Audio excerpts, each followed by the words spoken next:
여러분 안녕하십니까? 누리PD 김준입니다. 자, 구독과 좋아요 부탁드립니다. 자, 민주당이 이 여성 새로 임명된 그 혁신위원장이죠. 총선 앞두고 혁신위원장은 정말 엄청난 일을 하는 자리죠. 권한도 크고요. 당의 판도와 그림을 완전히 새로 그릴 수 있는 자리입니다. 사실상 어떤 면에서는 당 대표급이다 이렇게 이제 볼 수도 있어요. 그런데 돌연 이 김은경이라고 하는 인물이 이제 들어섰을 때 좀 생소하죠. 잘 알려진 인물도 아니고요. 한국 외대 이제 법학 전문 대학원 교수입니다. 법학 전문 대학원 교수. 문재인 때 공직에 한 번 있었어요. 문재인 때.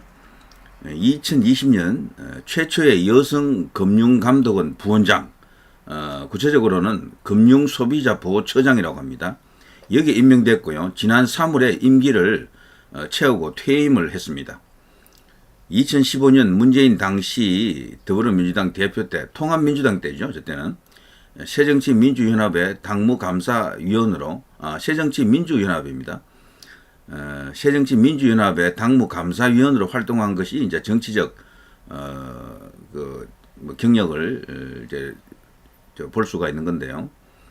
유일한 정치권 경험이 딱 그거라 그러네요. 이 김은경 교수는 이재명과는 뭐 인연이 없다 지금 이렇게 우리 언론에서는 소개를 하고 있습니다만 글쎄요. 일단은 이 이제 김은경 교수가 저쪽에 이제 민주당 측 설명을 들어보면은 온화한 성품이다. 원칙주의자다. 그런 말을 하고 있습니다. 그러면서 향후에 혁신기구를 이끌어갈 인물로서 최적이다. 뭐 이런 식으로 좀 떠들고 있는데요. 한국 외대 법학전문대학원 교수입니다.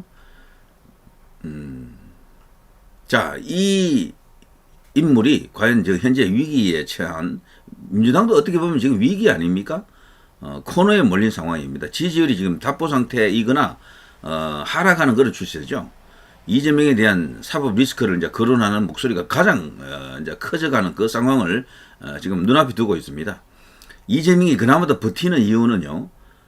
대선 주자 지지율 조사 있지 않습니까? 딱 그겁니다. 거기에서 20%대를 유지하는 유일한 인물 아닙니까? 22%에서 뭐 20한 뭐 4, 5% 나오나요? 그 지지율로 겨우 지금 버티는 겁니다. 왜 그런가 하면 거기에 보면 이낙연도 들어와 있는데 이낙연은 2, 3%밖에 안 되거든. 그러니까 오로지 이재명밖에 없다. 뭐 이겁니다. 그 분위기 때문에 이재명이 지금 살아있는 건데요. 어쨌거나 그 상황 속에서 이 혁신위원장, 새 혁신위원장 김은경이가 지금 들어온 건데요.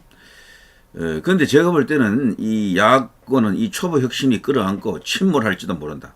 침몰할 것이다. 라고 생각이 됩니다. 이 정치라고 하는 것이 정말 뭐 머리 계산으로 되는 게 아니잖아요. 국민의 마음을 얻어야 되고 민심을 얻어야 되는 건데 그 과정에서 지지율로 일단 평가를 받습니다. 선거는 뭐 9개월 남았고요. 그 이전에 이제 수없이 많은 그 지지율 레이스를 이제 벌이게 될 텐데 그리고 이 혁신위 자체가 어떤 일을 함에 따라 가지고 그게 또 지지율에 영향을 줍니다. 그리고 현재 가장 우려가 되는 것은 이 김은경의 그 정체성입니다. 과연 어떤 인물이냐라는 거죠. 저는 개인적으로 이 이재명과는 관계가 없다라고 이제 언론에서는 이야기합니다만 완전히 모르는 사람을 여기 꽂았다고 보기는 어렵다고 생각하거든요. 누군가 추천을 했으니까 여기 들어온 겁니다. 누가 추천했느냐는 겁니다. 그런 내용들도 사실은 명쾌하게 지금 드러나 있지 않는데 이재명이가 자기가 아는 사람을 그냥 내리 꽂은 것처럼 보이지 않게 하려고 굉장히 노력한 것은 맞는 것 같아요. 그런데 한국 외대라는 것도 그렇고 제가 그냥 그 뭐랄까요 일종의 우스갯소리로 이석기가 혹시 꽂은 건가 이런 느낌도 듭니다. 아무튼 이 김은경이라는 인물이 그 정체성이 확 드러나 있지는 않지만 절대 이 그 뭐랄까요 한국 외대 프레임이라고 합니까? 거기에서 벗어나 있는 인물은 아닐지도 모르겠다 이런 생각이 들죠. 그래서 상당히 그 숨어 있는 그 정체성은 굉장히 좌익적일 것이다 이런 생각이 들죠. 그래 이재명은 모른다 해도 모르는 게 모르는 게 아니야. 이 상황일지도 모르겠습니다. 완전히 모르는 사람을 혁신위원장으로 꽂는다는 것은 상식적으로 판단이 이제 쉽게 되기 어렵습니다. 문재인 때 공직에 임명이 되었기 때문에 어떻게 보면 문의 사람이다 이렇게 이제 볼 수도 있겠지만 뭐 문과는 그렇게 깊은 인연이 있을 것 같지 않다. 문재인도 당시 이제 임명하면서 사람들을 공직에 뭐 이렇게 여기저기 자리에 안배하면서 자기 쪽만 챙길 수는 없거든요. 그래서 저쪽 뭐 좌익 성향이 심한 그런 어떤 주사파들도 대거 또 등장을 시킵니다.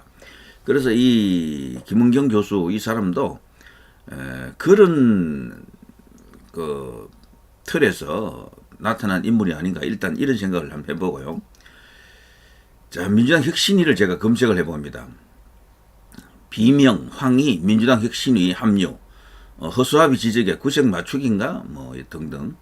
민주당 혁신위 11인 체제, 비명계, 황희 등 위원 3명 추가 인선. 자, 민주당 혁신위 3명 추가 여성 청년은 어디에 뭐 여러 가지 이야기들이 나오죠. 또 이런 것도 있습니다. 비명 황희 민주당 혁신위 합류 허수아비 지적에 구색 맞추기다 뭐 이런 것도 있고요.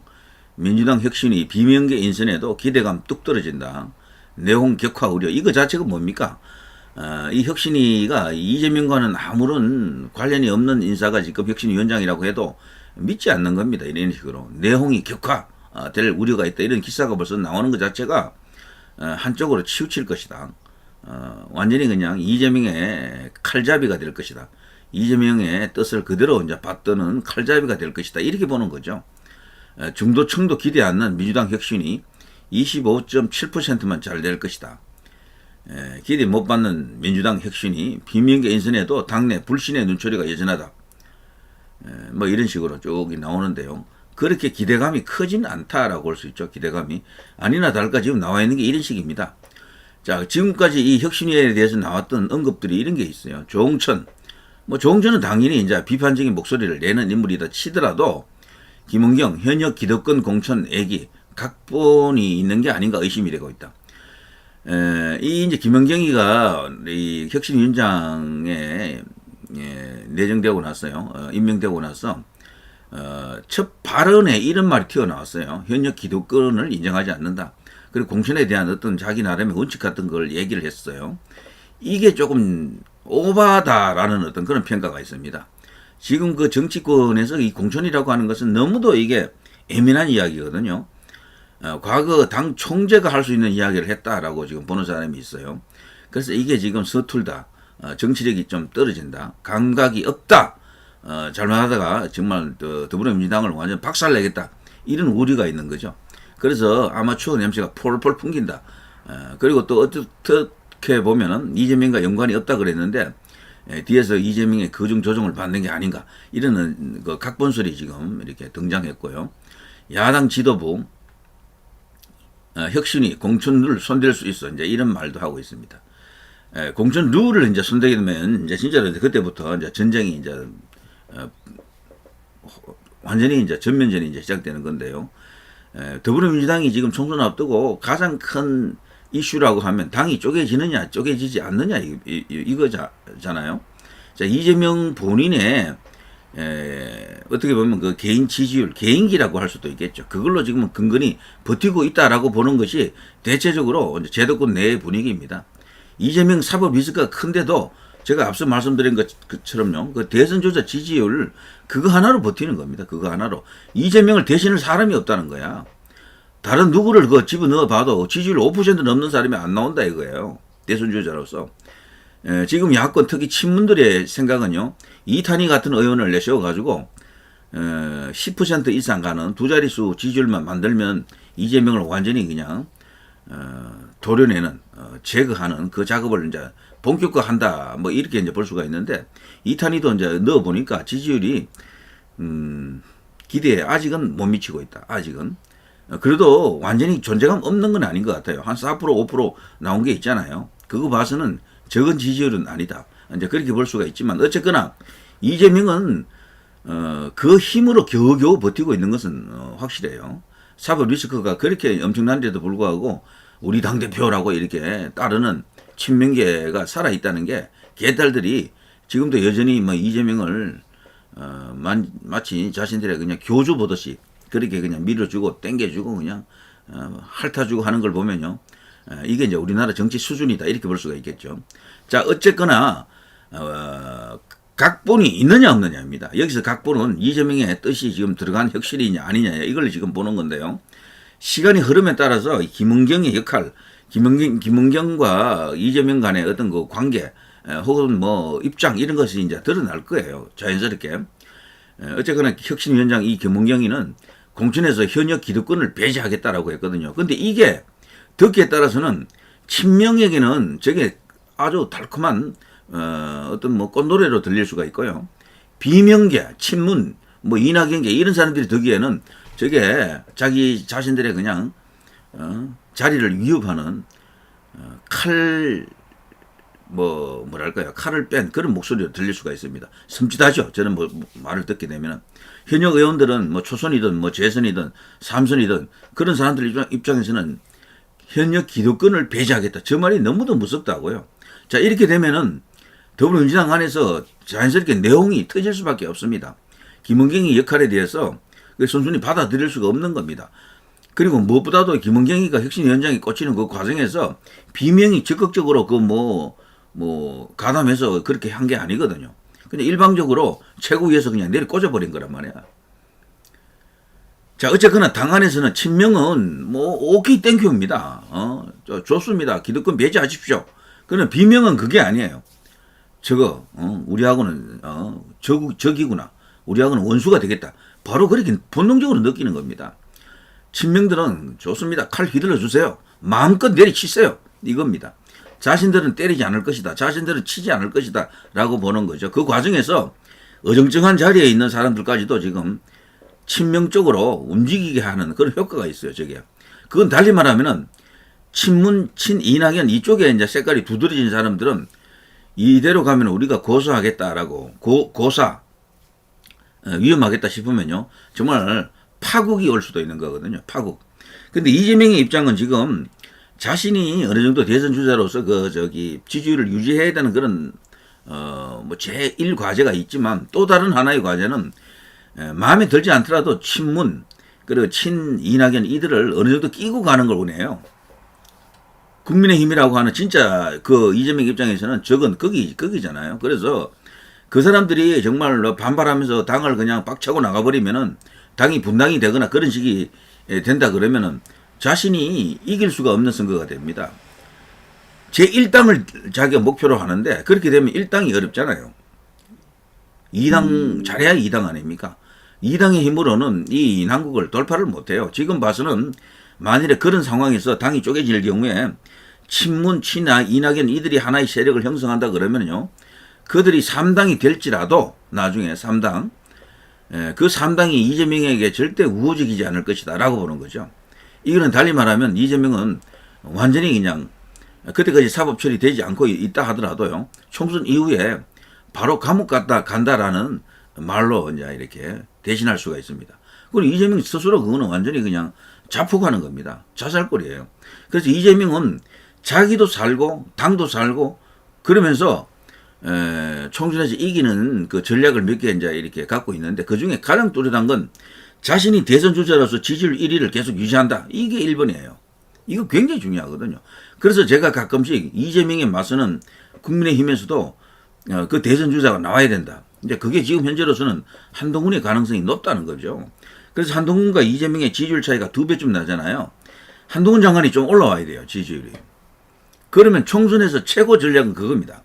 한동훈 장관이 이재명을 지지율로 이렇게 극복할 수 있으면은 총선은 제가 볼 때는 70% 전략은 완성이 된 겁니다. 그 하나로. 다른 무언 정책 공약이고 그거보다도 그게 더 효과적입니다. 한동훈 장관의 지지율이 조금씩 계속 올라오는 상황이죠. 그래서 어느 시점 되면 이 우파 외국 보수들이 한동훈 장관에게 몰아주기를 좀 해야 돼요.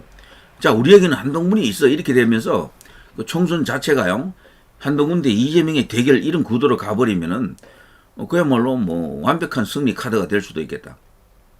한 장관은 올 연말에 가면은 지지율 개인적으로 제가 볼 때는 15%는 넘는다라고 생각합니다.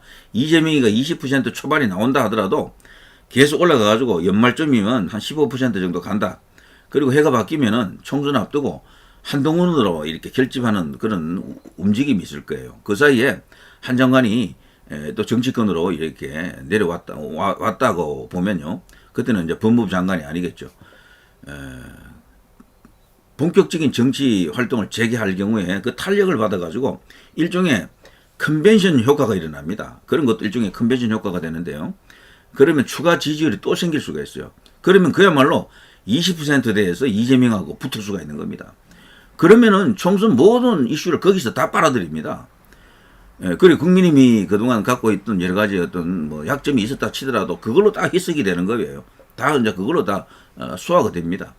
그래서 저쪽이 제일 두려워하는 게요. 한동훈 현 장관이 정치권으로 진입했을 때 그때 그 지지율이 이재명을 능가하거나 이재명에게 근접하는 그 경우를 가장 두려워하죠, 사실은. 그게 가장 강한 카드입니다. 왜냐하면 그렇게 되면 이 차기 주자, 미래 권력이 있는 당이 보통은 이기거든요. 그게 진짜 중요합니다. 다른 모든 이슈를 압도하는 게 바로 그 차기 주자의 힘입니다.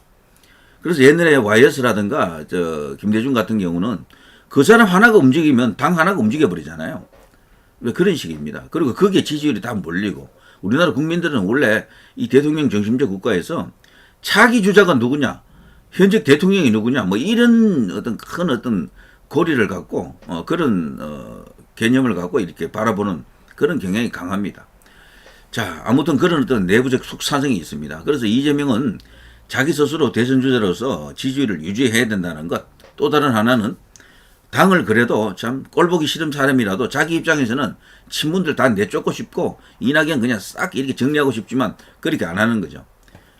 이제 여우처럼 노는 거죠. 그냥 가식적인 웃음을 흘리면서 친문하고도 손잡고 이제 이낙연하고도 손잡고 이런 짓을 하는 건데요. 근데 이낙연께는 그 내용을 알죠. 그 속셈을. 그래서 그거 사이에서 서로 치고받고 난타전이 물밑에서 지금 일어나는 거죠. 근데 어느 정도 보니까 지금 이낙연도 이대로 그냥 존재감 없이 있다가는 그냥 고소할 수도 있겠다라는 그런 생각을 갖고 본격적으로 이제 공격조를 짜는 것 같아요. 그러면은 당내에서 소위 말해서 그들 입장에서는 분란, 분탕을 치는 내부 총질이 엄청나게 일어날 겁니다. 조홍천 같은 사람들이 훨씬 더 많아질 수밖에 없다. 이렇게 이제 볼 수가 있겠죠. 자, 구경 중에는 강 건너 불구경이 참 재밌죠. 그러니까 여기서 지금 더불어민주당은 총선 앞두고 약 아마추어 같은 이런 혁신이가 저지르는 여러 가지 삽질, 자충수 이런 게 있을 겁니다. 그런 걸 보면서요. 불구경하는 재미도 만만치 않을 것이다. 이런 생각이 들고요. 자, 아무튼 비명에서는 본분이 있고 느닷없이 공천 얘기를 했다. 이거 사실 너무 일찍 거집어낸 이야기거든요. 이런 거는 혁신위가 혁신위원 회의를 수도 없이 거친 뒤에 결론적으로 뭘 끄집어내야 되는데 이게 덜컥 마치 자객처럼 칼잡이처럼 뭔가 지금 미션을 띄고 온 이재명의 끈앞을 같은 이재명의 자객처럼 지금 나타나가지고 이런 이야기를 해버린 겁니다. 현역 기득권을 없애겠다. 공천에 대해서도 룰을 다시 짜겠다. 이건 어마어마한 이야기를 한 겁니다. 이건 정말 미스도 이만저만 미스가 아니에요. 실수를 했다면 진짜 엄청난 어떻게 치명적 실수고 실수가 아니라면은 너무 일찍 의도를 드러낸 겁니다. 너무 일찍 의도를 드러냈어요. 그리고 정치인들은 원래 이 교활하잖아요. 대부분.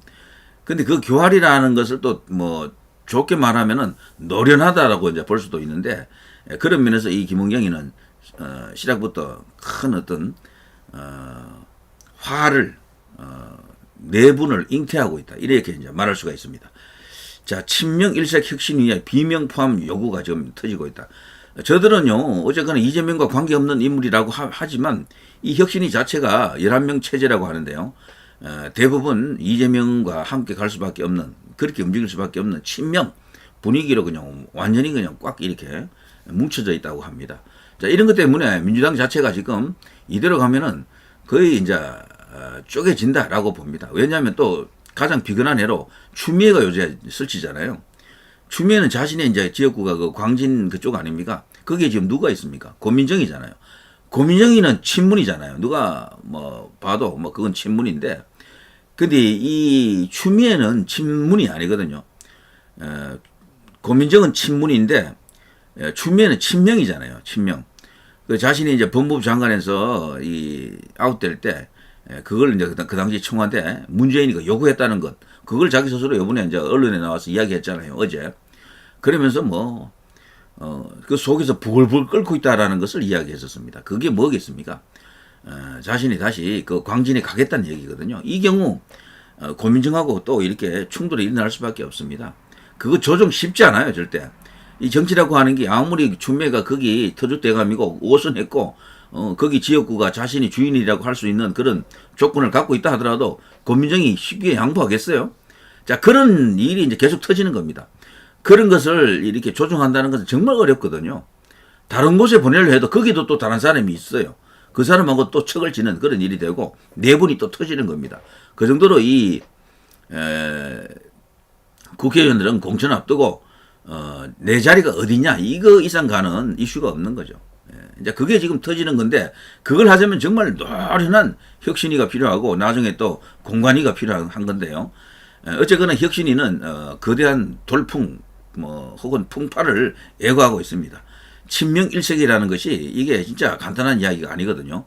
혁신위는 어쨌거나 외부 인사 8명, 내부 인사 3명에서 11인 체제로 지금 운영이 되는데요.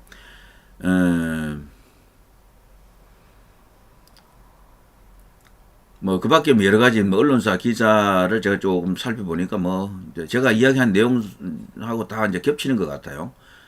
뭐, 이 정도 하고요. 또 다른 내용을 한번 찾아본다 그러면요. 예. 자, 이런 상황입니다. 때문에 지금 이 민주당은 이 초보 혁신위를 끌어안고, 자체적으로 몰락할 수도 있다. 자살골 넣고, 국민의힘의 승리를 헌납할 수도 있다. 이런 생각이 듭니다.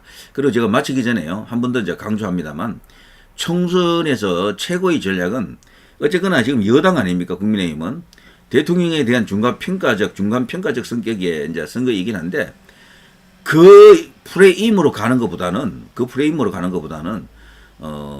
차기 희망이 있느냐, 이걸 보여주는 게 제일 중요합니다. 근데 그거를 정책으로 보여주기는 어려워요. 정책으로 잘 움직이지 않습니다, 사람들은. 뭘 보고 움직이느냐, 차기 주자가 누구냐, 이게 가장 크다니까요, 이게.